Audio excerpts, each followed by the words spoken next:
ये कहानी एक बड़े शहर से शुरू होती है जिसके बाहरी हिस्से में एक बड़ा सा घर था। इस घर में पिछले कुछ दिनों से मॉडलिंग की ट्रेनिंग देने वाली ट्रेनर्स और 5 खूबसूरत लड़कियां रह रही थीं। ये सभी लोग एक ब्यूटी कंपटीशन की तैयारी कर रहे थे और उसी की रिहर्सल करने यहाँ आए थे। तीनों ट्रेनर्स ने शहर की 5 खूबसूरत लड़कियों को चुना था और इन ट्रेनर्स के नाम इस तरह से हैं। काले कपड़ों वाले का नाम एरिक, बीच वाली का नाम डी और तीसरे का नाम बेन था। ट्रेनिंग देते देते डी लड़कियों से कहती है, मॉडल्स और जादूगरों में कोई फर्क नहीं होता। दोनों लोगों की आंखों को चकमा देते हैं ताकि वो उनका ध्यान अपनी तरफ खींच सकें। जादूगर जादू का इस्तेमाल करता है जबकि मॉडल्स मेकअप का इस्तेमाल करते हैं। सभी लड़कियां डी की बात को ध्यान से सुन रही थीं क्योंकि कंपटीशन में कुछ ही दिन बचे थे। पांचों लड़कियां दिखने में शांत नजर आती थीं, लेकिन एक दूसरे को नीचा दिखाने का ये कोई मौका नहीं छोड़ती थीं। आज भी शीला और लीजा नाम की 2 लड़कियां आपस में लड़ पड़ती हैं, लेकिन जब डी गुस्से में आकर उनकी माँ बहन एक करती है तो वो रुक जाती है। इस घर में लड़कियों की लड़ाई पहली बार नहीं हुई थी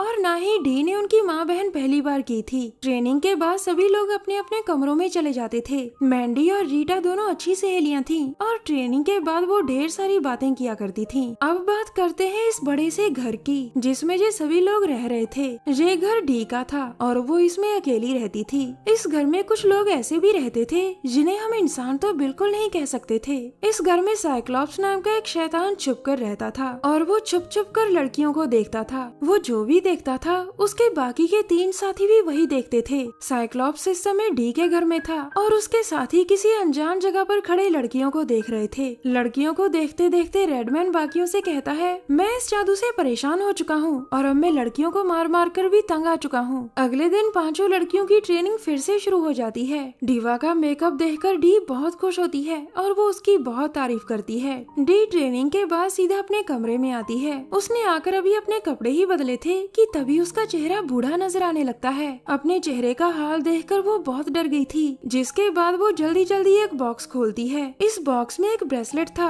और डी इसे बाहर निकाल लेती है। ये कोई आम ब्रेसलेट नहीं था बल्कि एक जादुई ब्रेसलेट था। डी ब्रेसलेट को उठाकर कहती है, हे काले जादू की माँ, मुझे जल्दी जल्दी फिर से जवान कर दे। मैं हमेशा जवान रहना चाहती हूँ और जवान ही दिखना चाहती हूँ। दरअसल डी की उम्र 50 के पार की थी, लेकिन फिर भी वो काफी जवान दिखती थी। वो खुद को जवान रखने के लिए काले जादू का इस्तेमाल करती थी और उसका ये राज कोई नहीं जानता था। दूसरी तरफ फ्रेश होकर रीटा अपने कमरे की ओर जा रही थी और तभी रेडमैन उसके सामने आकर कहता है, मुझे माफ करना, मैं तुम्हें मारना तो नहीं चाहता लेकिन मुझे ये करना ही होगा। इतना कहकर वो उस पर अपने जादू का इस्तेमाल करता है, जिसके बाद रीटा का वजन तेजी से बढ़ने लगता है। देखते ही देखते रीटा का वजन इतना बढ़ जाता है कि उसे सांस लेने में तकलीफ आने लगती है। आखिर में वो तड़प तड़प कर मर जाती है, जिसके बाद उसका शरीर पहले जैसा हो जाता है। अब रीटा की आत्मा उसका शरीर छोड़कर डी के शरीर में चली जाती है, जिसके बाद डी फिर से जवान दिखने लगी थी। दरअसल डी खूबसूरत लड़कियों की आत्मा खाकर ही जवान दिखती थी, इसीलिए वो हर साल लड़कियों को अपने घर लाकर ट्रेनिंग का नाटक करती थी। डी की मदद साइक्लॉप्स और उसके साथी करते थे,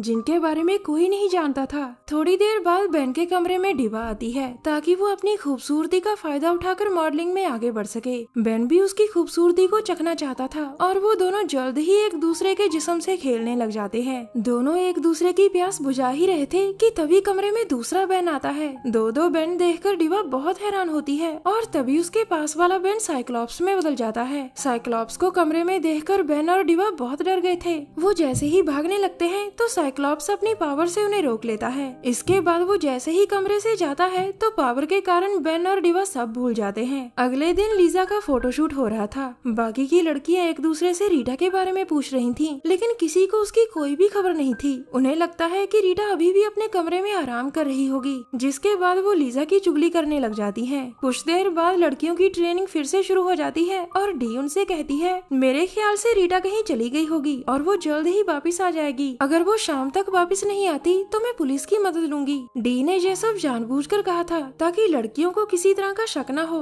अब वो लड़कियों को एक गोल्डन एग दिखाकर कहती है, मैं इस एग को छुपा दूंगी और तुम्हें इसे ढूंढना है। जो भी इस टास्क को जीतेगा उसे डिनर के बाद विमल चबाने को मिलेगा। अचानक तभी डी की नजर एक शीशे पर पड़ती है और उसे अपना चेहरा खराब होता लग रहा था। अब वो जल्दी जल्दी सभी लड़कियों को बाहर जाने को कहती है ताकि कोई उसका चेहरा न देख ले। इसके बाद वो एग को कहीं छुपा देती है और फिर सभी लड़कियां एग को ढूंढने लग जाती हैं। अब एक तरफ लड़कियां पूरे घर में एग ढूंढ रही थीं, जबकि दूसरी तरफ डी ने फिर से ब्रेसलेट उठा लिया था। एग ढूंढते ढूंढते डिबा किचन में पहुंच गई थी और वहाँ उसे एग मिल जाता है। वो जैसे ही किचन से जाने लगती है तभी उसके सामने पहले पोका आता है और फिर वेंशे। दो शैतानों को देखकर डिबा बहुत डर गई थी और तभी पोका अपनी पावर का इस्तेमाल करता है। उसकी पावर ने डिबा की आत्मा निकालकर डी तक पहुंचा दी थी, जिसके बाद डी का चेहरा फिर से ठीक होने लगा था। डी की मदद चार शैतान कर रहे थे, लेकिन आज रेडमैन ने फैसला कर लिया था कि अब वो डी के लिए किसी का कत्ल नहीं करेगा। थोड़ी देर बाद डी ने फिर से लड़कियों को इकट्ठा कर लिया था और वो उनसे एग वाले टास्क पर बात कर रही थी। अचानक तभी डी का चेहरा फिर से खराब होने लगता है। उसके पास खड़ी मैंडी ये सब देखकर हैरान थी, लेकिन तभी डी वहाँ से भाग जाती है। उसे इस तरह भागते देख सभी हैरान थे। अब डी अपने कमरे में आकर जल्दी जल्दी बॉक्स खोलती है, लेकिन उसमें से ब्रेसलेट गायब था।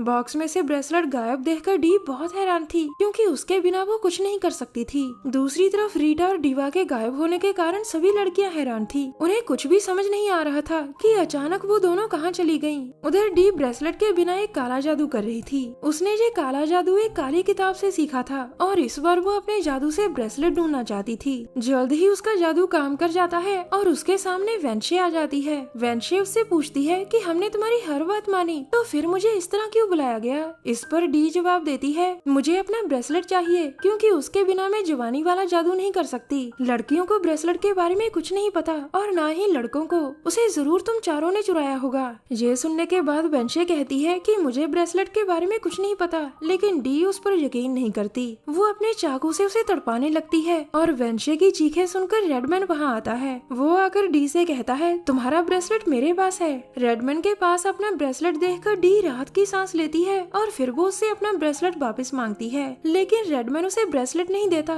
उल्टा वो डी से कहता है, बुढ़ापा कोई बुरी चीज नहीं बल्कि एक सच है। तुम्हें आज नहीं तो कल इसे मानना ही पड़ेगा। तुम्हारा चेहरा बार बार इसलिए खराब हो रहा है क्योंकि तुम जादू का गलत इस्तेमाल कर रही हो। जादू से सच नहीं बदला जा सकता और सच ये है कि तुम बूढ़ी हो गई हो। लेकिन डी भी पूरी ढीठ थी। वो अपने जादू से ब्रेसलेट छीन लेती है, जिसके बाद वो दोनों शैतान डर कर वहाँ से भाग जाते हैं। थोड़ी देर बाद मैंडी अपने कमरे में अकेली थी और उसके सामने रेडमैन आता है। रेडमैन को सामने देखकर मैंडी बहुत डर गई थी और वो अगले ही पल वहाँ से भागती है। वो भागकर बाकियों के पास आती है और उन्हें जल्दी जल्दी शैतान के बारे में बताती है। मैंडी की बात सुनकर वो सभी घर से भागने लगते हैं, लेकिन डी ने बाहर जाने वाला दरवाजा पहले ही लॉक कर दिया था। उसी पल उनके सामने रेडमैन और साइक्लॉप्स आते हैं। उनको भागते देखकर साइक्लॉप्स अपनी पावर इस्तेमाल करता है, जिसके बाद वो सभी बुत से बन जाते हैं। अब वहाँ डी और बाकी के बचे हुए दोनों शैतान भी आते हैं। डी मैंडी को मारना चाहती थी, लेकिन रेडमैन उसे फिर से समझाने लगता है कि तुम बूढ़ी हो चुकी हो। उसकी बातें सुनकर डी को इतना गुस्सा आता है कि वो उसके पेट पर चाकू मार देती है। डी की हरकत देखकर वेंशे को भी बहुत गुस्सा आता है और वो डी पर अपनी पावर इस्तेमाल करती है। वेंशे की पावर चीख थी और उसकी चीख डी को मार देती है।